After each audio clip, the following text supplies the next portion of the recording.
can make a memory. Only love can make a moment last. Wat sê Jesus oor sonde? Ons groot soektog is om uit te vind wat die Bybel sê wat sonde is. En uit die aard van die saak, dit wat Jesus sê, gaan ons ontsettend baie help. So ek het nou gaan soek na wat Jesus oor sonde sê. En die soektog was moeiliker as wat ek gedink het. Hoekom?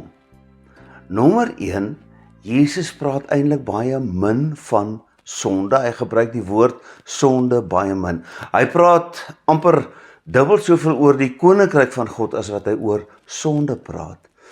Verder, as hy na die mens verwys, dan sal hy nie sê, julle klomp sondaars nie. Hy sal eerder na die mens verwys as skape sonder herder, of mense wat blind is, mense wat nie verstaan nie. Jesus praat anders oor sonde as wat ek gedink het hy gaan. Een van die gedeeltes waar Jesus oor sonde praat, is in Johannes 9. Jesus het 'n blinde man gesond gemaak, en die vraag was nou natuurlik by die disippels, wie het gesondig laat hy blind is, want hulle het gedink soos baie van ons, as daar iets fout gaan in jou lewe, is dit omdat jy sonde gedoen het, verkeerd opgetree het. Jesus wys vir hulle, nee, hy of sy ouers het sonde gedoen nie. Hierdie blindheid is daar sodat Jesus vir hulle kan wys wie God is. In die Johannes Evangelie word nie gepraat van wonderwerke nie, maar wondertekens. Jesus doen hierdie wonderteken en dan wys dit ons op God. Ongelukkig het Jesus die man op die Sabbatdag gesond gemaak, en dit was toe vir die Fariseërs 'n groot probleem, en Jesus en die Fariseërs raak toe aan die argumenteer. En nou kom Jesus by die punt, julle sien, hy het 'n blinde mens wat fisies blind was gesond gemaak, en nou praat hy met die Fariseërs oor hulle blindheid, hulle geestelike blindheid. Kom ons lees saam, Johannes 9 van vers 39 tot 41. En Jesus het gesê, terwille van 'n beslissing het ek na hierdie wêreld gekom, sodat die wat nie sien nie kan sien, en die wat sien blind kan word. Van die Fariseërs wat by hom was, het dit gehoor en vir hom gesê, ons is tog nie blindes nie. Jesus het vir hulle gesê, as julle blind was, sou julle geen sonde hê nie. Maar nou sê julle, ons sien, daarom bly julle in die sonde. Hier is een van die geleenthede waar Jesus vir mense sê, julle bly in die sonde, met ander woorde, julle is sondaars.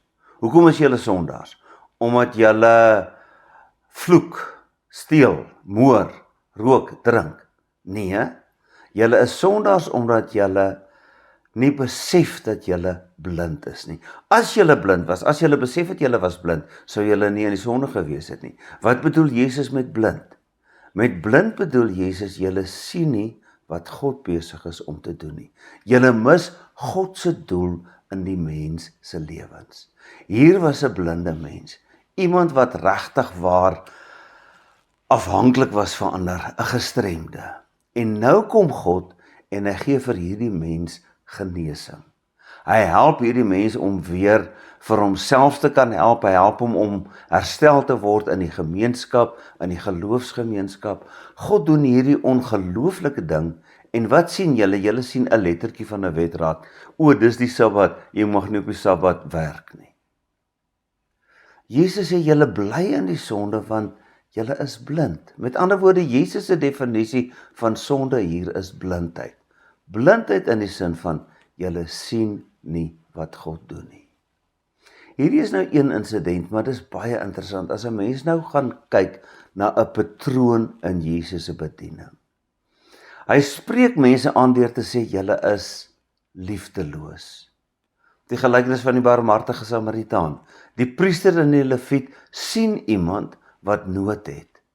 En hulle gaan verby. Hoekom gaan hulle verby? Want volgens die wet, volgens die letters van die wet, mag hulle nou nie aan hierdie bebloede mens raak nie. Hulle kom die letter van die wet na, terwyl hulle die liefde nie toepas nie. 'n wildvreemde mens, om die waarheid te sê, 'n vyand, is die een wat daar gaan help. Hy sê hulle is hygelaars, witgepleisterde grafte. Hulle skep die muggie uit die beker, maar die kameel los hulle. Totaal oordrewe beelde wat Jesus gebruik om te sê, julle gee voor dat julle goeie mense is, maar in werklikheid is julle vol doodsbeendere. 'n Verskriklike beeld wat Jesus hier gebruik. Julle harte is hard. In plaas van om bly te wees oor die mense wat Jesus op die Sabbat gesond maak, kyk julle na die letters van die wet. Julle stel nie regtig belang in mense nie. Julle het nie empatie met mense in nood nie. Julle voel niks vir hulle nie. Verder is julle selfgeregtig. Julle sal kom en bid en sê, Here, dankie dat ek nie soos hierdie tollenaar is nie. Julle dink julle is baie goed. Julle het 'n ongebalanseerde arrogansie in julle, omdat julle sogenaamde kerkmense is. Julle harte is verkeerd. Julle harte is vol hoogmoed, hepsig, bedrog, afguns. Julle glo nie. Julle sonde is dat julle nie glo nie.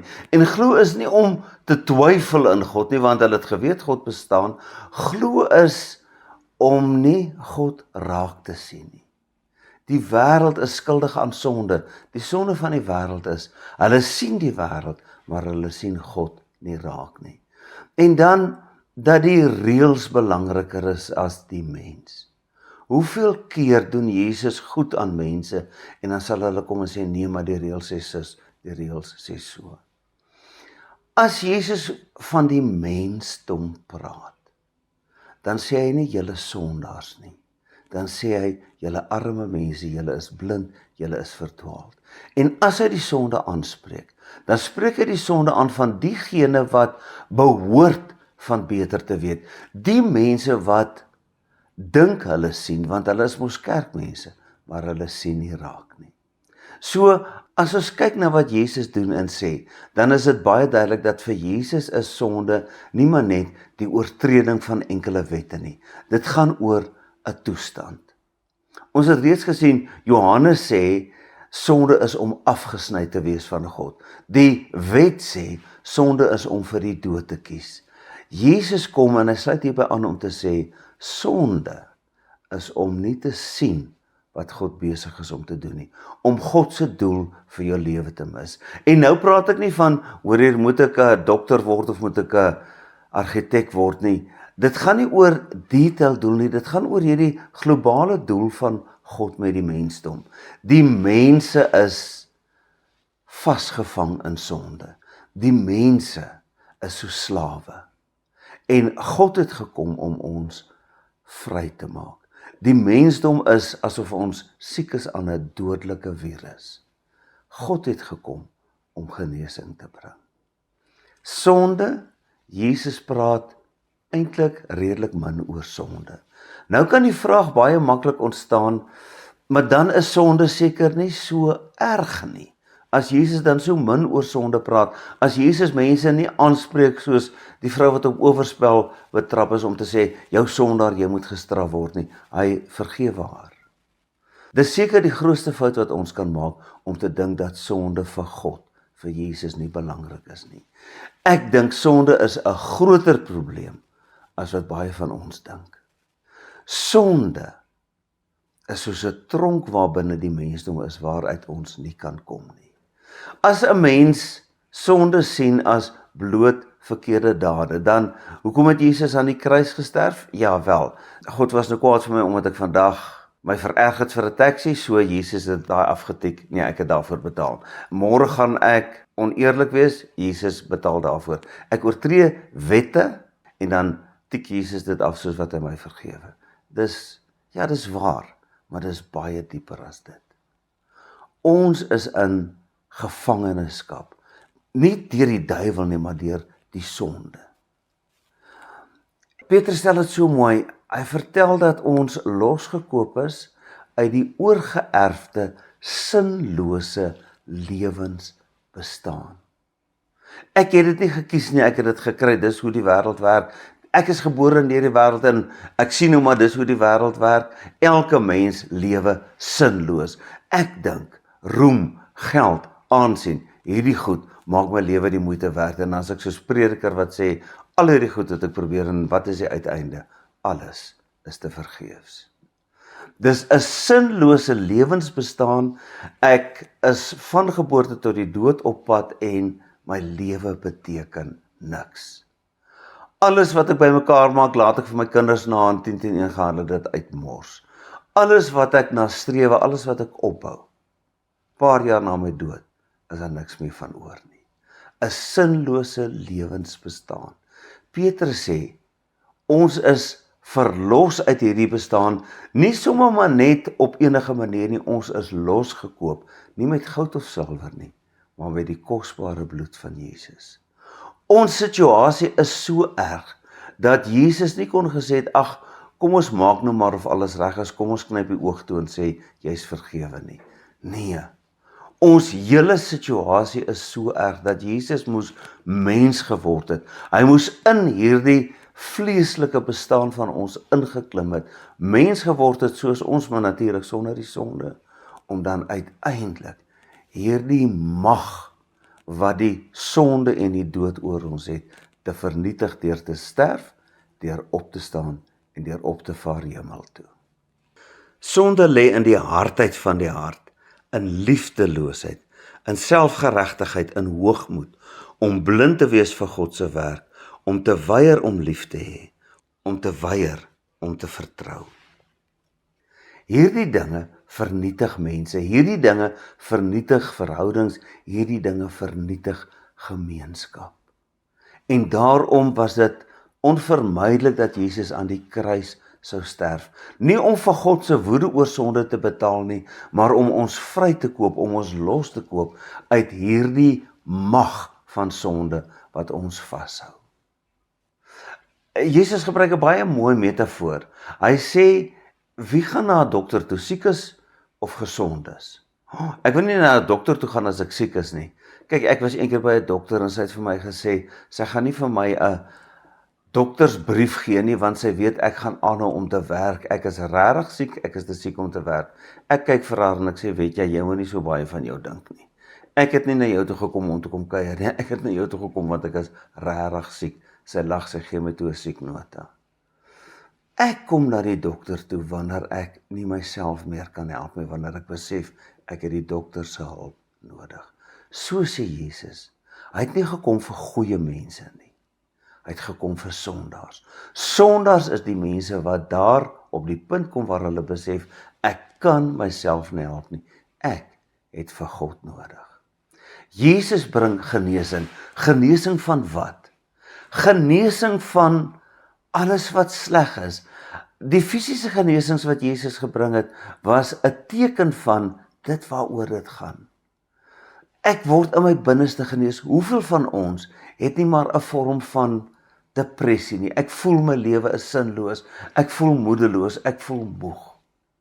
Jesus kom en hy verlos ons daarvan, want elke dingetjie wat ek doen, is 'n getuienis van God se genade. Elke beker water wat ek vir iemand wat dors is, gee, doen ek vir die Here. Jesus maak dat ek genees word van doelloosheid, sodat my werk nie maar net 'n manier is om geld bymekaar te maak nie. My werk word 'n roeping, iets wat ek doen vir God. Ek het dit al tot vervelings gesê. Maar as my dag sleg is en ek kom by Checkers of Spar, en die kassier, hello sir, how are you? It's a lovely day. Hulle praat sommer net nonsens. Dit is so lekker. Dit is so lekker om daar 'n vriendelike mens te sien. Ek dink nie kassiere besef wat 'n wonderlike instrument is hulle in God se hand nie. Ek ry op die pad en die karre, ek kan nie inkom by die stroomkarre nie. En iemand ry bietjie stadiger en wys vir my, jy kan maar ry. Wow, jy kry sulke goeie mense. Die wêreld is regtig vol goeie mense. Wanneer is mense goeie mense? Wanneer hulle in alledaagse dinge geluk vind. Wanneer dit vir hulle lekker is om te doen wat hulle doen, want ons doen dit nie net vir myself nie. Ek lewe nie net vir myself nie. Ek lewe vir my medemens, ek lewe vir God. Dit is hierdie diep siekte waarvan God ons wil genees. Selfgerigte mense, hulle is blind vir die hele wêreld, hulle sien net hulle self raak. Jesus kom genees ons daarvan. En dit maak dat die hele lewe Christus is. Die lewe is Christus en dan, As ek nou op 'n punt kom waar ek regtig waar sukkel met my gesondheid, met my ouderdom, met al hierdie dinge, dan weet ek, die bonus wag vir my as ek die dag sterf. Die dood is nie meer die einde nie, die dood is wanneer ek die kroon kry op dit waarvoor ek geleef het. Met ander woorde, my lewe hier op aarde het sin en ek sien uit na die lewe, die ewige lewe wat Jesus vir my gee. God kom en hy fokus my op God se bedoeling met die mens. Hoekom het hy vir Adam en Eva gemaak? Sodat hulle in sy teenwoordigheid gelukkig kan wees vir alle ewigheid. Die sonde het gekom en die sonde het hierdie beeld van God in ons, hierdie doel van God vir ons vernietig. En Jesus het aan die kruis gesterf om die mag van die sonde te breek, sodat ek weer in my alledaagse lewe God se teenwoordigheid kan ervaar, sodat ek in my gewone lewe die genot van kind van God wees, beeld van God wees kan ervaar, en sodat ek weet, niks kan my van God se liefde skei nie, nie eens die dood nie. Sonde is 'n groter krisis as wat baie van ons besef. Want as sonde net 'n klompie verkeerde dade was, dan kan ek myself oefen om die verkeerde dade te los. Nee, sonde is 'n mag, 'n innerlike mag waarvan ek ontslae moet raak. Jesus het met die mense gepraat. Julle het gehoor dat in die ou tyd gesê is, jy mag nie egbreek pleeg nie. Maar dis maklik om nie egbreek te pleeg nie, maar Jesus kyk na jou hart en hy sê, as jy na iemand kyk en jy begeer daardie persoon, het jy reeds egbreek gepleeg. Sonde gaan baie dieper as net die daad. Sonde is hierdie ingesteldheid van die mens, waaroor ek by geboorte, wil ek amper sê, nie 'n keuse het nie. Ek het die verlossende werk van Jesus Christus nodig om my vry te maak. So waar sit ons met sonde? Ons sit uit dit wat Johannes in sy evangelie en briewe vir ons leer. Dit wat die Ou Testament, die wet vir ons leer. En dit wat Jesus vir ons leer, sien ons baie duidelik, dat sonde baie dieper is as net 'n klompie verkeerde dade. Jesus kom wys vir ons dat sonde is om blind te wees, geestelik blind. Om nie God raak te sien nie, om nie jou medemens raak te sien nie, en om nie, ek wil nou sê, die wonder van die lewe raak te sien nie. God oorlaai ons met sy genade. Daar's 'n stadium wanneer 'n mens vra, Here, hoekom gebeur al hierdie goed met my? Hierdie slegte ding, daardie slegte ding. Ek dink as 'n mens net anders gaan kyk na die lewe, dan gaan jy dalk kom om te sê, Here, maar is dit moontlik dat daar soveel goeie mense op die aarde kan wees? Here, is dit moontlik dat daar soveel liefde kan wees? Ek het gedacht die mensdom is useless. Totdat ek 'n probleem gehad het, toe sien ek, hoeveel goeie mense is daar. Ag Here, dit raak nou winter, dis herfs. Here, is dit moontlik dat herfs en winter so mooi kan wees? Die herfsblare, die vrugte en groente in ondergrondse goed wat ryp word, die kos wat U vir ons beskikbaar stel in die herfs.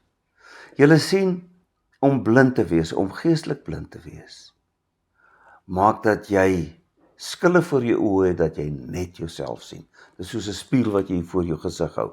Jy sien net jouself, jou binneste raak. En dis genoeg om enige mens morbid te maak.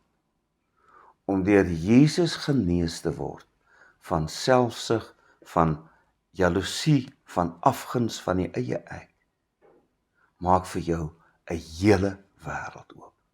'n Wêreld vol genade, 'n wêreld vol liefde en vrede. Beteken dit dan nou dat die verkeerde dade wat ons in sonde noem, nie saak maak nie? Beslis nie. Ons is nou nog maar besig om by die wortel te krap. Ons moet natuurlik uitkom by die vrug. En dit is die verkeerde dade. Maar dit help nie ons begin by die vrug nie, ons begin by die wortel. Dit gaan nie bloot oor, ek het 'n reeltjie gebreek en Jesus het die boete betaal nie. Ja, dis die waarheid, maar dit gaan om baie meer. Dit gaan om, hier sit ek, my omstandighede kan goed wees, my omstandighede kan middelmatig wees, my omstandighede kan haaglik wees, maar maak nie saak wat my omstandighede is nie. God wil hê dat ek vandag moet sien dat hy lief is vir my, dat hy omgee vir my, dat hy sorg vir my. En as ek dit nie sien nie, dan is ek nog 'n slaaf van die sonde. Jesus het baie duur betaal met sy eie lewe. Hy het smart beleef, hy het gesê, my God, waarom het U my verlaat? Sodat ons kan weet dat ons nooit van God verlaat is nie, sodat ons kan sien hoe wonderlik God is vir hierdie lewe tot in alle ewigheid. Amen. Here, is dit moontlik dat dit vir U so belangrik is dat ons elke dag gelukkig moet wees? Dit moet wees, Here, want toe U sien in watter hagelike toestand die hele mensdom is, het U besluit om die lyding van menswees, die pad na Golgotha, om dit alles deur te maak, sodat U ons kan vrymaak. Dankie, Here, dat U die dood oorwin het, dankie dat U opgestaan het, en dankie dat U vir ons die lewe gee. Vul ons met U Heilige Gees, sodat ons elke dag opnuut kan kyk na die wonderlike liefde wat U vir ons het. Amen. Maak oop ons oë om te sien die grense wat ons binnehou. Maak los ons hande om te dien, waar ons is die koninkryk te bou. Laat ons lewens sing vir U, 'n gebroke melodie. Mag U troon vir hierdie kerk, deur gebroke hande werk. Mag ons voete verder loop, hoop vir elke vreemdeling, deur die liefde te kan bring. Laat ons gaan, maak oop ons oë om te sien die grense wat ons binnehou. Maak los ons hande om te dien, waar ons is die koninkryk te bou. Laat ons lewens sing vir U, 'n gebroke melodie. Mag U troon vir hierdie kerk, deur gebroke hande werk. Mag ons voete verder loop, hoop vir elke vreemdeling, deur die liefde te kan bring. Laat ons gaan, laat ons lewens hardop sing. Laat ons lewens hardop sing. Laat ons lewens hardop sing van U, o Heer.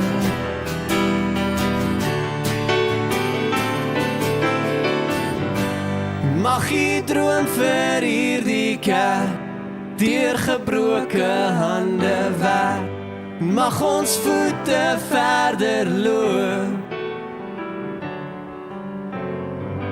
om hoop vir elke vreemdeling, deur die liefde te kan bring.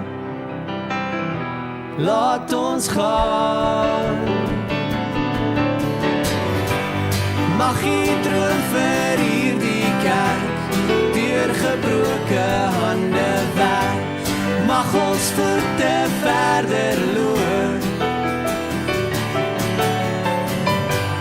hoop vir elke vreemdeling, deur die liefde te kan bring. ons gaan.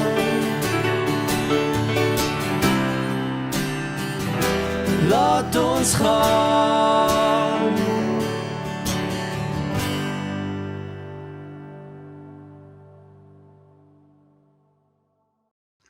Die genade van ons Here Jesus Christus, die liefde van God die Vader en die gemeenskap met die Heilige Gees is en bly by elkeen van julle. Amen.